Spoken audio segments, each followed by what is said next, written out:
Hey, everybody. On today's Locked On Bama, we're going to talk about a lot of stuff. We're going to pay an homage to Herb Jones. I say Herb. You can say Herb. You can say whatever you want to. I think it works either way. We're going to go with Herb Jones. We're also going to talk a little mock draft stuff as the NFL draft is coming up this Thursday. Alabama's got another player in the portal, and they've got another basketball player visiting here shortly. So, yeah, we're going to talk about all that and more, so stick with us. Locked On Bama, your daily podcast on the Alabama Crimson Tide. Part of the Locked On Podcast Network, your team every day.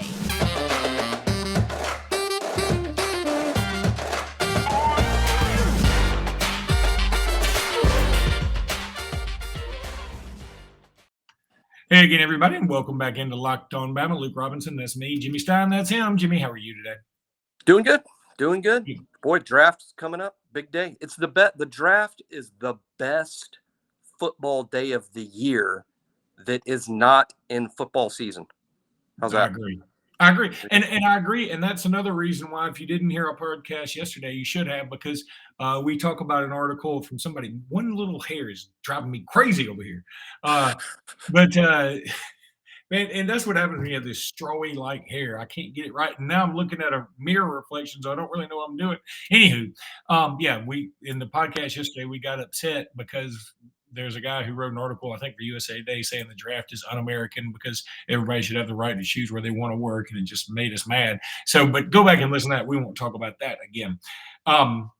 Jimmy, I do want to start off with a couple of things. First of all, I wish everybody could see us in the beginning when the little video is playing, the cool Locked On Bama graphics and the music's going. We have the funkiest startup music of any of the Locked Ons. And you and I are sort of both old white man overbiting, dancing while that's going on. It's kind of funny. But Jimmy, I want to start here. I want to start with Herb Jones. Yep. Kicking chicken yesterday for the New Orleans Pelicans. He really put CP3 on lockdown. He has blocked now. He has 2 games where he's blocked 3 3-point attempts. That's crazy in the NBA because they shoot it from so far out. Like, usually people give you a lot of space to shoot that, and they also get a lot of height on their jump shots. And Herb Jones has blocked 3 of them. He was physical last night. He's just so much fun to watch, and the league is really catching on. He was. I mean, if he wasn't trending last night on Twitter, he might have been. I was asleep, but he might have been trending. He should have been if he wasn't, because he's been the talk of the NBA all day long about how he kicked CP3's butt, and he's becoming such a fan favorite in New Orleans. It's awesome. And I mean, man, how much do we as Alabama fans need to embrace this guy? Not just for the branding of, hey, it gives Alabama a lot of exposure, et cetera, but because he's an Alabama kid. He stayed 4 years. He was never, ever, ever in trouble. And he's just a super, I'm going to do whatever it takes for the team to win guy. And, man, we need to just make sure we have our arms around him, not only for our own good, but for the good of him, because he deserves a big old hug.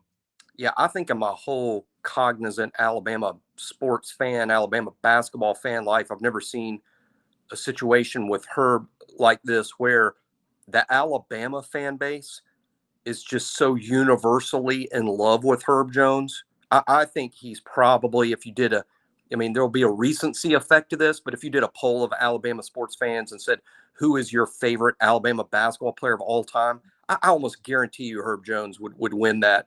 Now, obviously there'd be some recency effect because, Horry's career is over and all the other guys we had that played in the 70s and 80s and 90s. But Herb Jones is universally beloved. And this is why he is a bit of a dinosaur, and literally. And by that, I mean, we got to see Herb play for 4 years. We saw Herb play as a freshman when the SEC kind of overwhelmed him. We saw him play as a sophomore when we're like, hey, Herb Jones is pretty good. We saw him play as a junior when it was like, wow, Herb's turning into a damn good player. And then we saw him as a senior. We saw him as a senior, and Jimmy goes completely dark. Oh, there he is. He's back. You went out for a minute, but go ahead. Yeah. Then we saw him become one of the all-time best player or the best players in the SEC, win all those awards, lead Alabama to its spectacular season. But we got to see Herb play for 4 full years. And so many of our other stars in the NBA, even Colin Sexton, Sexton was a 1-year player at Alabama, and he's been good in the NBA. But I would just tell you that among Alabama fans, I think Herb is far more popular than even Colin. And J.D. Davison, who's now going to enter the NBA and possibly be a late first-round pick, early second-round pick, J.D. won't be beloved like Herb either. And there's a simple answer. It's not just that Herb is such a great, awesome guy, which he is, but we got to see the whole 4 years of falling in love with the guy. The other guys were one-night stands, right? Herb's the relationship. We had a relationship with Herb. The other guys were slam, bam, and they were done. I mean, those can be fun, and there's a positive to that. But you're right. I mean, like, when you think back on your life, every now and again you think about, oh man, that was a great night in Panama City behind the dunes of the Cape, with JD drinking with JD Davis. He didn't know it was me, but it was me. That was a wonderful night. But I really enjoyed the 4-year relationship right out of college, where we toured the country together. We got to go to the Bahamas for a tournament.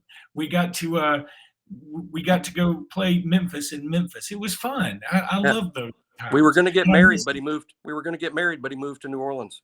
Right, and I've got all the pictures from that. Like, all I have from the one night stand are some vague, blurry, non-sober images in my mind.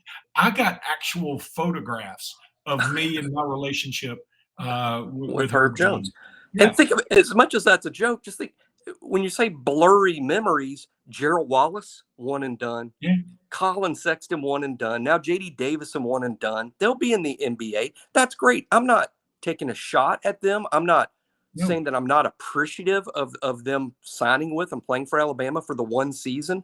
But when you watch them play for 4 years, it's a totally different thing. And I think Alabama fans' reaction to Herb and his success in the NBA is a complete reflection of that. And who knows, Luke, when we're going to see it again? When are we going to have another player that stays at Alabama for 4 years and then still is an impactful NBA player? It might be a long time before we see that happen again. Well, here's the other thing. We're not mad at Gerald Wallace. We're not mad at J.D. Davison. We're not mad at Colin Sexton. We knew they could do better than us. We knew they were a means. We were a means to an end. They were the ones slumming. They were the ones slumming in this one night deal. They That's were right. slumming. And in fact, in most cases, they had to shack up with somebody. It was a thing where they couldn't just go straight. They had to shack up for a night. Now, I think Gerald could have gone straight to the league, but everybody else had to come a year. And so, they were like, I guess we'll just go with the one we know the best. And so we're cool with that. And everybody's happy. And I'll cheer for Colin Sexton. I'll buy a Colin Sexton jersey. I'll do all that stuff. But Herb Jones, man, he needed us too. We needed each other. He needed to develop. And I don't know if he had gone somewhere else, if he would have developed the same way. So, I mean, I think he matured too. We both got better because of this relationship. And so I can always remember it finally. And it wasn't a breakup as so much as it was just I'll see you later. Yeah, I'm going to be disappointed one afternoon about 3 years from now when I turn on the Hallmark channel. It's not a story about Herb Jones and Alabama fans on Hallmark. And then, of course, you can turn it over to late night Cinemax. You can see us with Gerald Wallace, just bouncing wow. Okay. Let me tell everybody about Athletic Greens. Athletic Greens, these things are awesome. I'm telling you, look, if you need better gut health, you want better, more energy, you want to quit taking all these vitamins, you want a better immune system, that's Athletic Greens. I'm telling you right now, the big thing, it all starts in your gut. I'm learning this. And when it all starts in your gut, you need good gut health. Well, Athletic Greens wants to help you with that. They've got 75 high quality vitamins, minerals, whole food source, superfoods, probiotics, and adaptogens. I don't know what an adaptogen is, but they do, and it's a good thing. So go check them out at athleticgreens.com/college. Listen, to make it easy, Athletic Greens are going to give you a free 1-year supply of immune supporting vitamin D and 5 free travel packs with your first purchase. All you have to do is visit athleticgreens.com/college. Again, that's athleticgreens.com/college to take ownership of your health and pick up the ultimate daily nutritional insurance. athleticgreens.com/college. All right, Jimmy, I'm on the road again. I'm back close to Indianapolis. You are we both are in strange locations. I'm not in a strange location. I'm at Mom's house. You are at Mom's house. That's the least strange location possible. Normal. Yep. Now, let's talk, first of all, we'll just knock this segment out kind of quickly. I want to talk some transfer portal just for a minute. Alabama lost one to the portal in Kane Williams. Yep. I know a lot of people are like, who? Because we were on a text chain with a lot of Alabama fans, and one of them actually said, who? I hope they were joking, but I hope so. I'm not sure who that was because I don't have that number in my phone, but I feel quite certain it was a joke, but not a joke, because I think you and I are probably the only ones that like knew immediately. Okay, that's Kane Williams from Louisiana, safety prospect, whatever. But he hadn't made much of a ripple in the Alabama pool, so he's moving on. And God bless him, more power to him. This is what the portal is for. Go kick ass somewhere. We're pulling for you. I mean, it works out. There's also the rumor about a tight end from the Utah Running Utes that may be transferring to Alabama, who's not even in the portal yet. Right. I don't, as of this recording, I have not confirmed with any source close to the program or a source close to the kid. I'll just say it on three. I don't believe that the rumors about that Utah tight end yet. I don't believe it. But I'm not ruling it out because that rumor is so pervasive and that rumor is out there. I'll just say that at this point, I have not been able to confirm that this is something that's likely to happen. And I did with the Louisville receiver. So it's not like I never believed this stuff. I did. I told you guys we were mentioning him before any of that ever happened. So I'm not sold that the Utah tight end thing will happen. As with Kane Williams, this is what the portal is for. This is the portal working well. This is a good kid. He just, after more than one full year on campus at Alabama, he has come to the belief that he's not going to play this fall on the defense and is unlikely to play in future falls. So I think this is just a kid that wants to go somewhere where he has a better chance to get on the field. And there is nothing wrong with that in the world. And I wish him well. And it's not a situation where I think, Alabama will have 8 safeties as of right now, 8 on scholarship this fall, including 4 who have played significant snaps in games. Jordan Battle, DeMarco Helms, Brian Branch, and Malachi Moore. They have all played significant snaps. They could all leave at the end of this season. And if they do, maybe we'll go like, boy, maybe Kane should have stuck around. But Christian Story and Devontae Smith, the new Devontae Smith, by the way, the new Devontae Smith and Christian Story will be in a very good position to get playing time next season in 2023. And frankly, my understanding of things is that both Christian Story and Devontae Smith were well ahead of Kane Williams in the current pecking order. Makes a lot of sense. Again, I'm for a guy like that hitting the transfer portal. I mean, I feel like he stayed through spring practice. He saw the writing on the wall, and he wants to go somewhere else. He will be in more demand than if he were at Louisiana Tech. I mean, because if he were in Louisiana Tech, people literally would be going, who? But because he's been in Alabama, people will be like, maybe some of that Tuscaloosa, Titletown stuff rubbed off on him. Let's go ahead and give him a shot. What could it hurt? He was a top 10. I went and looked up before I did my story on 3 about Kane leaving, and I refreshed my recollection about Kane's recruitment. He was every service had him ranked among the top 10 prospects in Louisiana, which is a big deal. I mean, Louisiana, in terms of numbers, produces more SEC prospects annually than the state of Alabama does. To be a top 10 player in Louisiana, thus, is sort of a bigger deal than even being a top 10 player in Alabama. So Kane was a really good prospect. He'll end up at a good spot. One interesting thing to note, though, under current rules, you have to be in the portal before February 1st to be eligible to transfer to another SEC school. So we won't see Kane at LSU or Auburn or Tennessee. He's going to have to go to somewhere outside the SEC if he wants to be immediately eligible this fall. Jimmy, I want to tell everybody now about BetOnline.net. BetOnline.net is your number one source for all your bet and sports info. Find all the latest sports developments, league reviews, news, including this year's NBA playoffs and the very beginning of the Major League Baseball season. The Braves are off to a 7-10 start. That warms my heart. BetOnline is your continued source for all your information, from live betting to playoffs to esports and more. Head to the website today or use your mobile device to learn more about the transactions. BetOnline is where the game starts, man. So you got to go there because that's where it starts at betonline.net. Jimmy, mock draft stuff. Hey, the Braves were 7-10 last year after 17 games. Ironically, yeah, when they won the World Series, the Braves also were 7-10 after 17 games last year. Just throwing that in there. Yeah, I mean, they did. They had Freddie Freeman last year, though. How about that? So, there is that.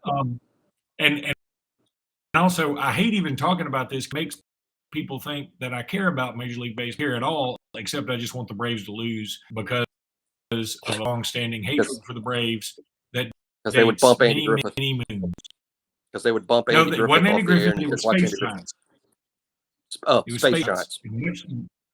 Much more formative than It's so strange because I watched nothing but the Braves growing up, and I don't remember Space Giants at all. Bumped for your damn Braves. See? Well, my memory hasn't worked as well since multiple one-night stands with Gerald Wallace, Colin Sexton, and J.D. Davison. My brain's never functioned well after those. Well, I'll tell you what, those are nice table to forget. All right, Jimmy, let's talk some mock draft here as we're creeping up on the draft. We'll probably get a little more into this, but I just think I just love the draft. You do too. And I mean, this is something we could talk about forever. Bama Online has a great article up today about where Bama players are falling in all these different mock drafts. This is one that I find kind of weird. Mel Kiper and Todd McShay have Evan Neal going 9 to the Seahawks. 9? Yep. Right. What the hell? I think he should be 1.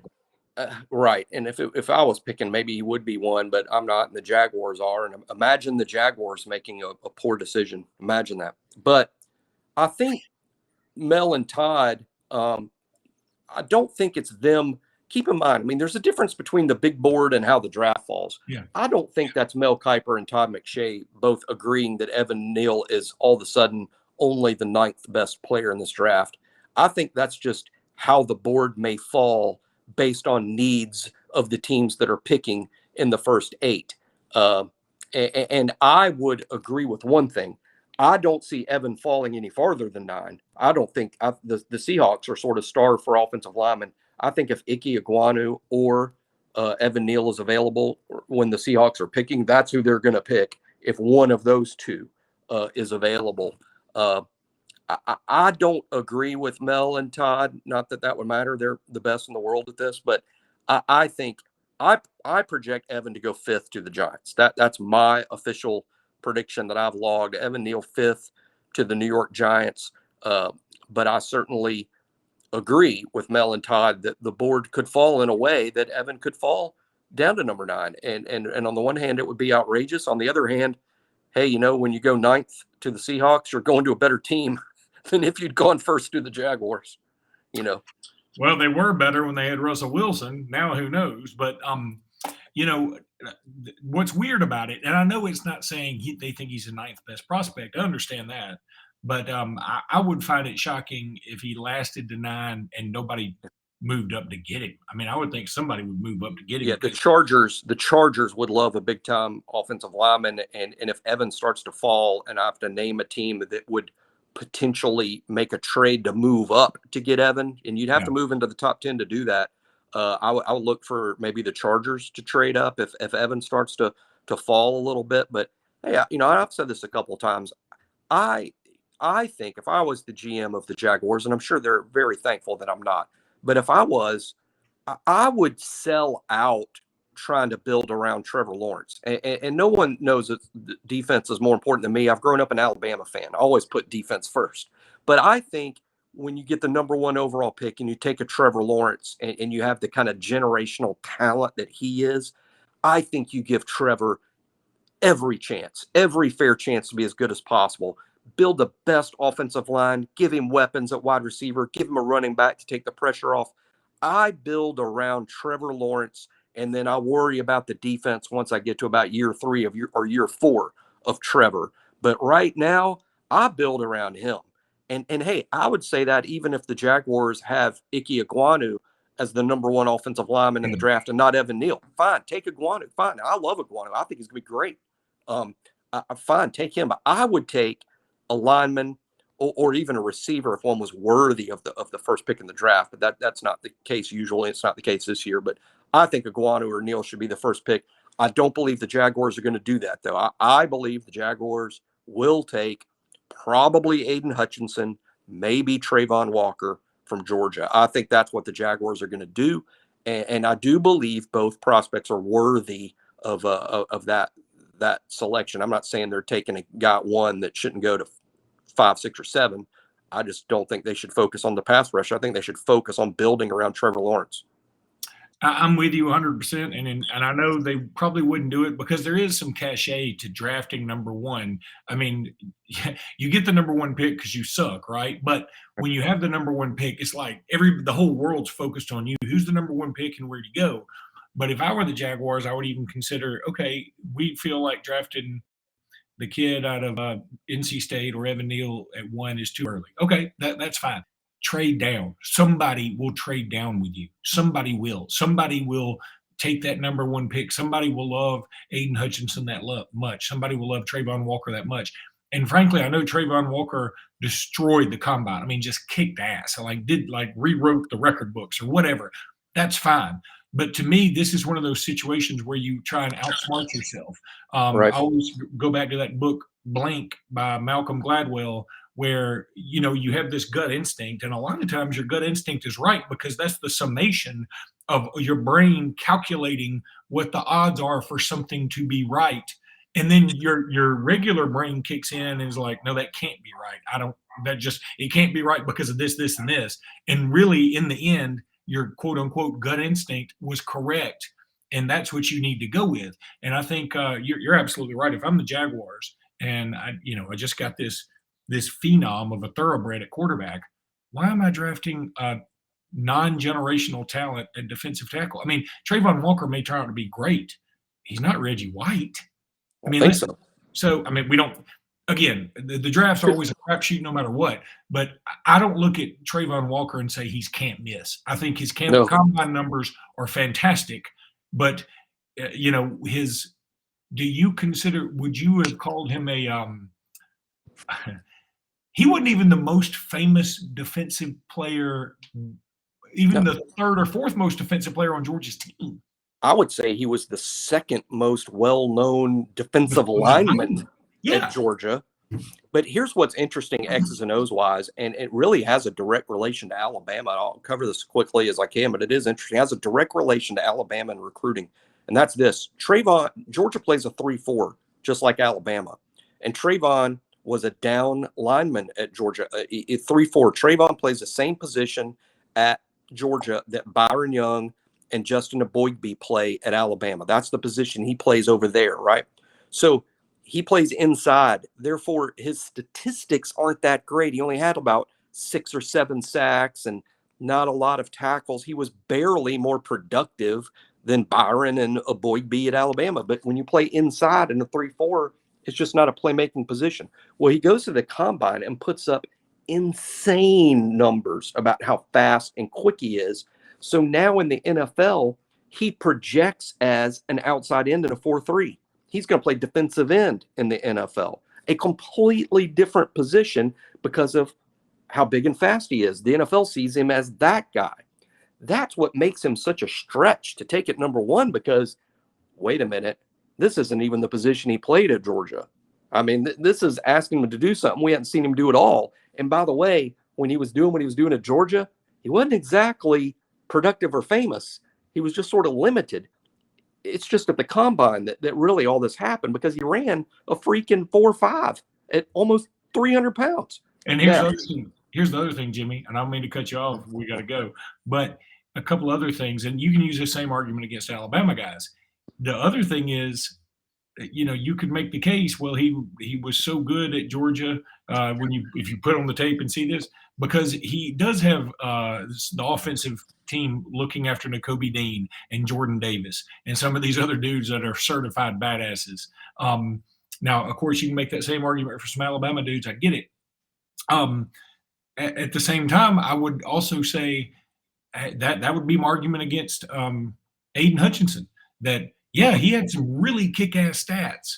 But then when he got into the playoffs against Georgia, they stonewalled his ass. And that's the most offensive-esque line he will see, NFL offensive line-esque he will see outside of the NFL, and he was stonewalled. So, again, I come back to, if I don't think either one of these guys is a generational defensive guy, why wouldn't I take somebody to help my generational quarterback? Exactly, especially when you think of Evan Neal or Ike Ekwonu, the two best offensive linemen in this draft. If you view them, you went out again. Year or a 10-year career and 6 Pro Bowls, then take the sure bet. Take the sure bet. And I don't think they're going to do that. I think the Jaguars are going to take Hutchinson. Myself, I like Hutchinson. I get the Georgia. He was very quiet against Georgia. He did not have an impact at all in that game facing that great Georgia offensive line. On the other hand, he played a really good offensive line against Ohio State. And not only did he dominate Ohio State, he literally put himself in the Heisman race against Ohio State with an unbelievable game. And they have frontline, first-tier offensive line guys. My problem with Hutchinson, though, is a limited ceiling. And I think Daniel Jeremiah on NFL Network put this best, and I sort of agree with him. He thinks the best comp for Aiden Hutchinson in terms of who in the NFL is he like is Ryan Kerrigan. And I can see that, like, wow, that is a good comp. But would you take – Kerrigan's a good player, but would you take Kerrigan number 1 in the draft? No. But Hutchinson's going to be solid. If you take Trayvon Walker, maybe he is going to be something crazy special. But you're gambling. Again, this isn't even the position he played in college. And so Trayvon's the gamble that could really pay off. Hutchinson is going to be good, period. How good? Not sure. But he'll be good. All right, buddy, that's going to do it for this episode. We will be back tomorrow with another episode of Locked On Bama. And thank you, guys. We're up to 962 subscribers as of this recording. Y'all keep hitting that subscribe button because we need you. We need you on that wall. So come be with us at Locked On Bama. Until then, roll tide. Roll tide.